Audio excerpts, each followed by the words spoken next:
So guys, ito ang aking The Junior. Ayan, malaki na siya. Para update kayo. Ayan. Magsa 7 months na siya. Okay. So ngayon, mababalik muna ako. After 7 years, ito ipapadala ko na yung mga ibang gamit ko sa Pinas. Upo lang ako kasi napagod na kami dalawa ni Junior. So, after kong ma-package na lahat ng mga gamit, 3 box yan actually, at umubos kami ng ilang years para lang mapuno tong mga box na to.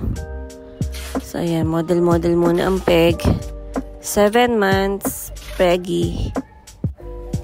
At mabuti na lang nagkataon na nandito yung asawa ko para tulungan niya ako mag-package ng mga box na to. Ayan. So, dahil walang pwesto sa loob at sa kwarto namin, so 3 box to, dito namin muna ilalagay sa may labas, sa may corridor. Wala naman siguro magtataka magnakaw nito. Yung mga laman nito, lumang damit, lumang gamit, noong ako yung nag-umpisa dito sa Kuwait. Meron din tong kasamang groceries. Pero hindi naman karamihan groceries.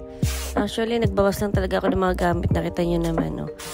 Ayan, punong-puno ng mga kadamitan. Ipapa-ukay-ukay na lang to sa Pinas.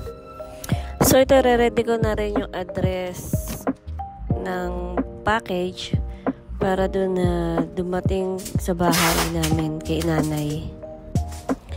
Almost 7 years din nilang hinintay itong package na to. So, nakakahiya naman. Pinadala ko mga lumang damit.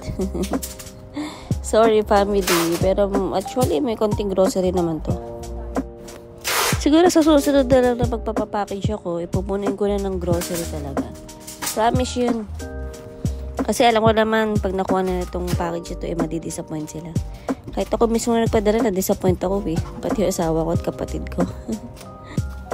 Anyway, subok na tong LBC. So, LBC, yun talaga ang kapadala naming package.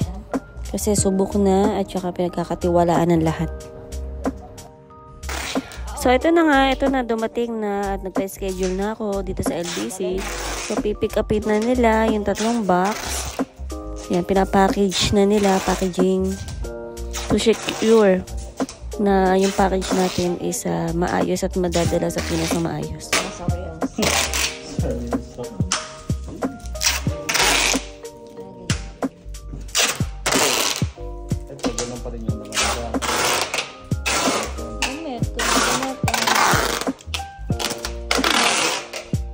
Lumang gamit. Ayan, pinapadala na.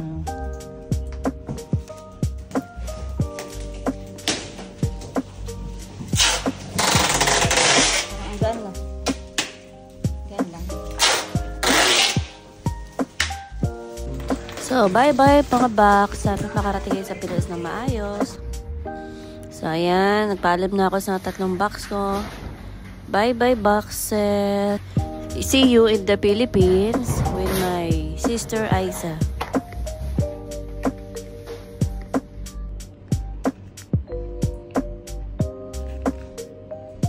Ayan, napadala na natin yung box.